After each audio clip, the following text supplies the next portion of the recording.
Hi friends, బ్రహ్మరాస్ వరల్డ్కి స్వాగతం అండి. చూడండి, మంచి ప్రసాదం రెసిపీ చెప్తాను. టెంపుల్ స్టైల్లో చేసుకునేలాగా చక్కెర పొంగల్కి చూడండి, ముందుగా మనం కుక్కర్లో చేసుకుంటే చాలా బాగా వస్తుందండి. ఇది అంటే ముద్దగా ఉంటే బాగుంటుంది. అంటే కావాలంటే ఆ రైస్ మనం ఉడికించే పెసరపప్పు విడివిడిగా కూడా చేసుకోవచ్చు. అయితే ఇది చక్కగా ముద్దగా ఉంటే చాలా బాగుంటుందండి. దానికి చూడండి, అలాగా 2-3 స్పూన్స్ నెయ్యి వేసుకుని ఆ నెయ్యిలోని మనం కొబ్బరి, అలాగే జీడిపప్పు, కిస్మిస్ మూడు కూడా చక్కని కలర్ వచ్చే వరకు వేయించుకోవాలండి. వేయించుకున్నవి చక్కగా పక్కన పెట్టుకోవాలి. ఈ పక్కన పెట్టుకున్న వాటిలోకి మనం కుక్కర్లోనే వండుతా ఉన్నాం కదా, కుక్కర్లోనే వేయించానండి నేను. ఆ నెయ్యి అలా ఉండగా మనం పెసరపప్పు, కడుక్కున్న బియ్యం, ఒక పావు కప్పు పెసరపప్పు తీసుకుంటే ఒక కప్పు బియ్యం తీసుకుంటే బాగుంటుందండి చక్కెర పొంగల్కి. దానికి చూడండి, అలాగ మంచి కలర్ వచ్చే వరకు ఆ నెయ్యిలో బియ్యమును అలాగే పెసరపప్పు వేయించుకోవాలండి. వేయించుకున్నది ఎప్పుడు చెప్తుంటాను కదా, ఒక కప్పుకి 2 కప్పులు నీళ్ళని. ఇది 2.5 కప్ నుంచి 3 కప్పు కూడా వాటర్ పోసుకుంటే కనుక చాలా బాగుంటుంది. అయితే మెత్తగా ఉండడం కోసం దానికి ఇలాచీ పౌడర్ కూడా వేసుకుంటే చాలా బాగుంటుందండి. దానికి చూడండి, అలాగా మనం అంతా గరిటెతో కలుపుకోవాలండి. ఇలాచీ పౌడర్ అంతా మొత్తం ఫ్లేవర్ ఆ పెసరపప్పుకి అలాగే బియ్యానికి పట్టేలాగా.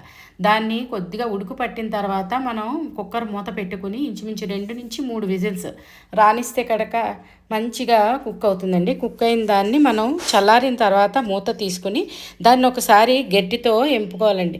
లేదు కదా, మీకు విడివిడిగానే ఉండాలంటే కనుక అలాగా అదే కన్సిస్టెన్సీలో కొద్దిగా వాటర్ యాడ్ చేసుకోవాలి. మళ్ళీ దాన్ని ఇలా నేనైతే ముద్దగా అయితే బాగుంటుందని చెప్పి అలా ముద్ద చేసిన తర్వాత ఇంకొక 1/2 కప్ నుంచి 1 కప్ వాటర్ పోసానండి. మధ్య మధ్యలో చూసుకుంటూ ఉండలు లేకుండా అలా మొత్తం దాన్నేమో విడివిడిగా చేసుకోవాలి ముద్ద చేసిన దాన్ని. అలాగే దీన్ని ఈవేళ నేను బెల్లం అలాగే పంచదార రెండూ కూడా వాడితే చాలా బాగా కుదురుతుంది. లేదంటే అచ్చంగా పంచదారతో చేసుకోవచ్చు, అచ్చంగా బెల్లంతో చేసుకోవచ్చు.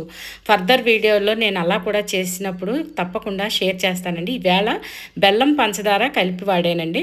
దానికి చూడండి, ఇంచుమించు మనం ఇవి రెండు కలిపి ఒక కప్పు తీసుకుంటే ఇది 2 కప్స్ వరకు, అంటే 2 కప్స్ షుగరు లేదంటే 2 cups jaggery, 1 cup jaggery 1 cup sugar ఇలా యాడ్ చేసుకుని మనం చేసుకోవాలి ఈ చక్కెర పొంగల్ని. దానికి ఎంత నెయ్యి వేసుకుంటే అంత బాగుంటుందండి. ఈ నెయ్యి మనం ఇంచుమించు మళ్ళీ 3-4 స్పూన్స్ వేసుకుంటే కనుక బాగుంటుంది. పైకి తేలాలండి చక్కెర పొంగల్కి ఎప్పుడు నెయ్యి.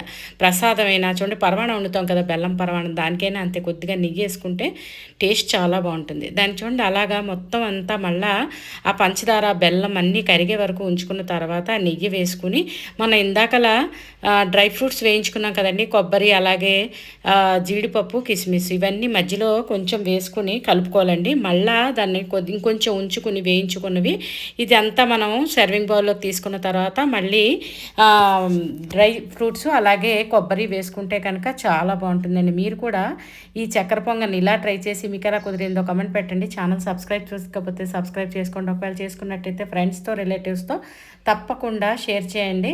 అలాగే నా ఛానల్ పేరు బ్రహ్మరాస్ వరల్డ్ అండి, తప్పకుండా సబ్స్క్రైబ్ చేసుకోండి ఫ్రెండ్స్. మరిన్ని ఆరోగ్యకరమైన వంటలు నేను చేసిన మీకు చేరాలంటే సబ్స్క్రైబ్ చేసుకోవాలి కదా. చూడండి, అలాగా డ్రై ఫ్రూట్స్తో డెకరేట్ చేశానండి. ఇంకొంచెం నెయ్యి కూడా వేసుకుంటే సర్వ్ చేసేటప్పుడు చాలా బాగుంటుందండి. ఈ నెయ్యి మధుర నెయ్యి నేను శ్రీప్రకాష్ స్కూల్స్లో అమ్ముతారండి. ఇది పాయకరాపేట హైవే మీదే ఉంది. చాలా బాగుంటుంది ఆ నెయ్యి.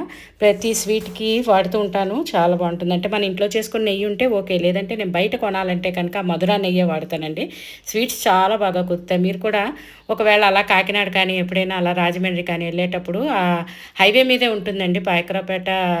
దీనిలో వాళ్ళు అమ్ముతుంటారు, వాళ్ళ సొంత డైరీలు ఉన్నాయి, చాలా బాగుంటుంది. మీరు కూడా ఈ నెయ్యి తెచ్చుకొని ట్రై చేయండి. స్వీట్ చాలా బాగుంటుంది. ప్రసాదం అచ్చు మనకు గుళ్ళో ఇస్తుంటారు కదా, అలాగే ఉంటుందండి. చూడండి, చల్లారిన వేడిగా ఉన్న చాలా స్మూత్గా ఉంటుంది. ట్రై చేయండి, లైక్ చేయండి, షేర్ చేయండి. Thank you.